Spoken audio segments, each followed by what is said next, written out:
As every ship desires to arrive at a safe harbor, so does Chelsea create a safe harbor and space to share, heal, be inspired, and rebirth. Get prepared for a 15 minutes of thought-provoking, no-holds-barred conversations from real-life issues, sexual and gender-based violence, and everything in between. This is not your regular podcast. This is a masterpiece.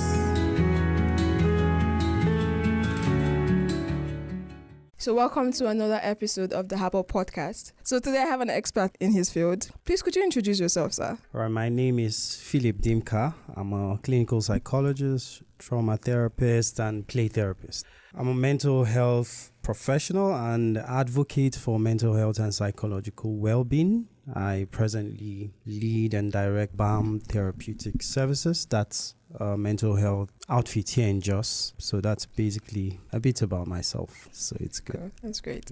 Yeah. So today we will be looking at sexual objectification as it affects both, male and female, the psychology behind it, and the difference between sexual objectification, harassment, and compliment. My first question is, what is sexual objectification? And how does it differ from harassment or compliment in our social interactions? All right. So sexual objectification, well, let me sound a bit controversial because sometimes when we talk about sexual objectification, the first thing that comes to mind is a woman because our society, sort of sees women in a certain way. But sexual objectification can happen to a male or a female. Maybe that would be hard to agree upon, but I just needed to state that before I even go into the definition.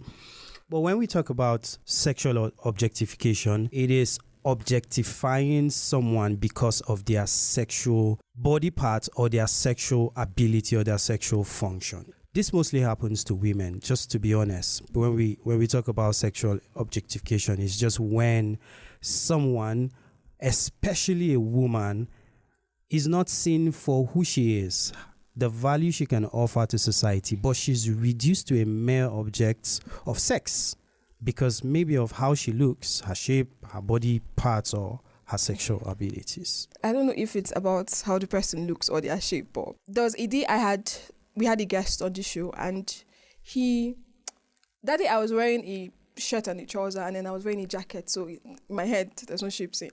And then when we spoke, he said the first thing he felt about me was my aura, my sexuality, and it made him attracted to me. So is that is that sexual objectification? Because it feels like some people have so conditioned their brains that they don't even see women as women. They just see them as, oh, there's something about this, and there's something beneath this, that. Yeah. It's so sad that that's what society have become. It has shaped the concept of who a woman is. When we mention the word woman, the first thing that jumps out to anyone in the society is her sexual ability. But a woman is not defined by her sexual ability or by the fact that she is a lady and she has a certain sexual orientation. If you think of it that way, then why don't we think of a man the same way? Because a man is also defined by his sexual orientation, differently than a woman. But there's just something wrong about how society have come to define who a woman is and have reduced her to a mere sexual being. And that's all she's known for. And that's sad. Yeah. Because that's unacceptable, because a woman is so much more than her sexual parts, so to say. True. There was a time we had an interview. Okay, we were trying to address teenage pregnancies, and it was a show. We're doing it live, and we had a lot of callers calling. And then there was a particular man that called, and then he said teenage pregnancies are on the rise because girls wear trousers. That girls should stop wearing trousers. And then I noticed that it feels like society has different moral standard for males and females. Exactly. If you ask someone, okay, why did you abuse this woman? Why did you, harass? They'll be like, oh, the way she was dressed. I harassed her because she dressed like this. And in some cultures, the way she was dressed will be proper because there's cultural differences in different society. My question basically is, why do they have moral standards for men and women? And why is it different? And is there a universal code that women should adhere to in order to stop being sexually objectified? So, first of all, I'd like to establish the issue of sexual objectification is not really women's fault. It's the fault of society at large and how it sees women. It's not about how a lady dresses. It's not about how a lady presents herself, ideally. Now, let me backtrack a bit. The fact that today's society, places a high moral standard for women, because women have to be pure, women have to be modest, women have to be virgins, women have to, cover themselves. And when you do that, you are the ideal woman. But so it's even confusing to the women. What do you want? Because sexual objectification drives men to, sort of exploit women's sexuality. And then the same men are saying, no, if you expose yourself, if you dress in a certain way, then you are not honorable, you are not valuable. So that's in itself is sort of confusing to women. It's actually a cultural issue. It didn't start today. Over centuries, many cultures place a high standard for women to sort of be modest, be pure, and be in a certain way. But they do not place the same expectation of men. So that when a lady gets pregnant, they say, it's her fault. She is loose. She is... and the crazy thing is her life ends because she stops going to school, but then the man continues. Her man, her life ends, but the man keeps going around and continues to perpetuate the same sexual promiscuity that the woman is being crucified for. Yeah. So what I'm saying is that over the course of time, cultures, societies, civilizations have placed those high standards for women, but have not held men accountable to the same standards. As a result, women are suffering for that. Because when we objectify women, what we are doing is that we are stripping them of their sense of agency, of their sense of value and what they are able to contribute to society, and reducing them to mere objects of, and so that if anything happens to their sexuality, then they have nothing else to offer to life.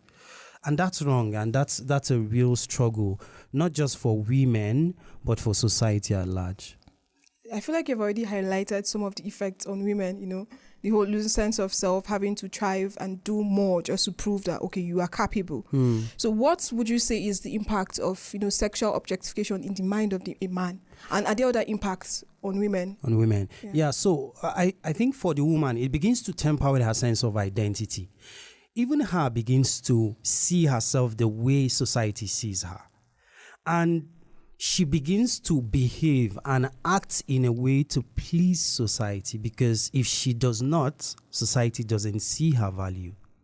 So even though many women don't talk about it, they try to subconsciously play along with what society expects to see them as.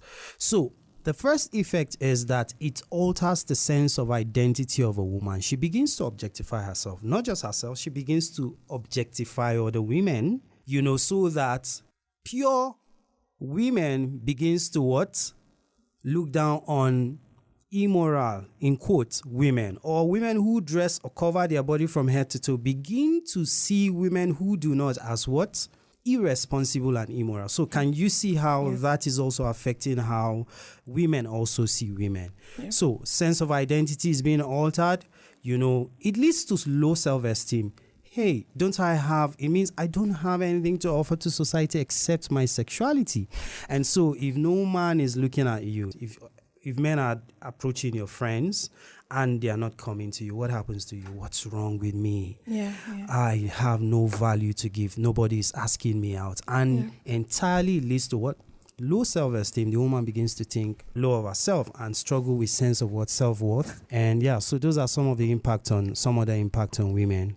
I had a friend that said there was a man that was chasing her, and then he said that there was nothing he could gain from her because he's smarter than her, he's rich, she cannot fund his lifestyle, that the only thing she can offer to him is sex.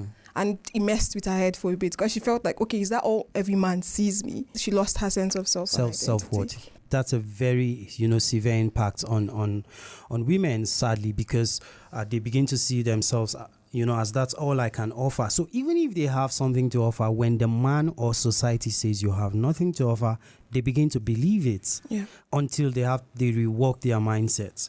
How about the man? It also affects the man. Why?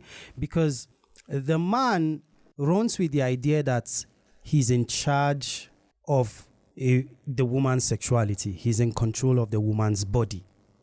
Oh. Absolutely. And that's a faulty philosophy. Because when men begin to run with the idea that I'm in control, because I'm a man, I decide how a woman, takes care of, I decide how I want to see a woman. I decide that when I want to use a woman, I decide when I get her, when I don't, so that she is in my care, she's in my control. That is a negative orientation. So it impacts the man negatively because he thinks that he should always be in charge of a woman, in control of a woman. And so it fuels, the patriarchal, sort of culture that the man has to be in control of a woman and her body and decide how she uses her body. When the man isn't able to control the woman, what happens? Anger. Yeah. It begins to hurt his sense of self-worth. He begins to get angry. He begins to act out. Those are some of the impacts on the man who is also at the receiving end of the same philosophy that we're talking about. Okay, before I ask my next question, I'm just curious. You said men too, go through sexual objectification. What are the forms of sexual objectification they go through? So this may not be at a larger scale. It may not be at the scale of, it may not have been researched. Sadly, I didn't check that if it has been researched or not. If abuse can take place to men, it means that men can also be objects of, sexual objectification. Okay, so media, pop culture, music videos, all those, like the whole concept of the male gaze have contributed a lot in how men see themselves and how they project, what females should be. How far would you say is their contribution into the widespread of sexual objectification by men? Yeah. So very, very interesting question, because if you talk about sexual objectification, the media has been the primary vehicle that has, sort of spread that over the course of time. And before the advent of social media, we wouldn't say it was widespread, but the advent of social media and also other media like movies and print medias has sort of exacerbated the scale at which sexual objectification is being perpetrated against women. So the media has really escalated the rate at which we objectify women today through movies, through adverts, on TV, on radio, and through even the print media, and on music videos, we have to show naked women, we have to show the curves and all of those things, to kind of send a very strong message.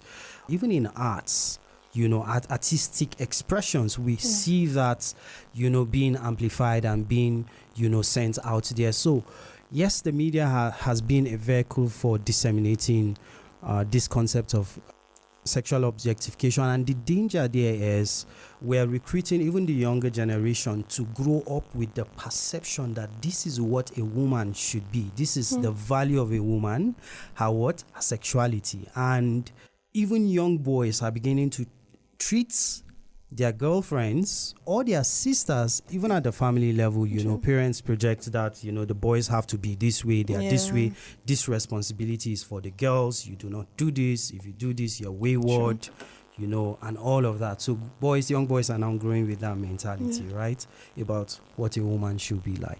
There's this whole trend going in the movie industry where most actresses have to have a certain kind of figure before they are assigned a role. Absolutely. It's so bad that a lot of actresses now are doing BBL just to keep up with the trend. And then there's the whole standard of beauty, how society defines, okay, beauty, it is this. You have to have the Coca-Cola figure or hourglass, or what they call it. And then when you feel like, okay, you don't match that beauty standard, there's something wrong with you, and all that. That's right.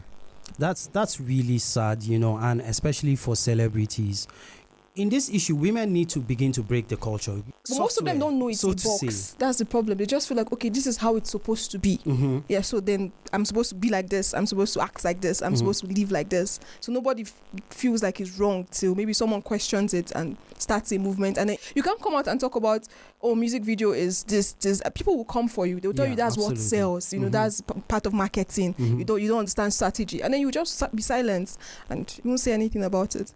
It's mass euphoria. It's madness, like mass madness. Allow me to use that, because the whole society has gone in that direction, and it's difficult to break away, even for the woman. True. Because when you begin to break away, there's something wrong with you. Yeah. Even other women begins to Feel see like that there's something wrong with you. Why should you be off the challenge? So women need to begin to question those standards and those values, as the case may be. Okay. Yeah. So my last question.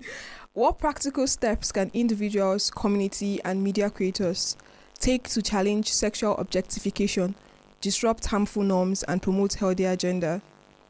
Like we said, we need to challenge, we need to rise up against that culture. We need to call it out. We need to start up conversations like you're doing. This is challenging the culture. This is, engaging the issue. Yeah. And I hope that more people listen to this, more people realize that this culture is harmful, not just to women, but to men. And it is a cycle of violence that keeps on perpetuating, this objectification against women and against society. So I think that people need to begin to rise up against the culture and step out of it.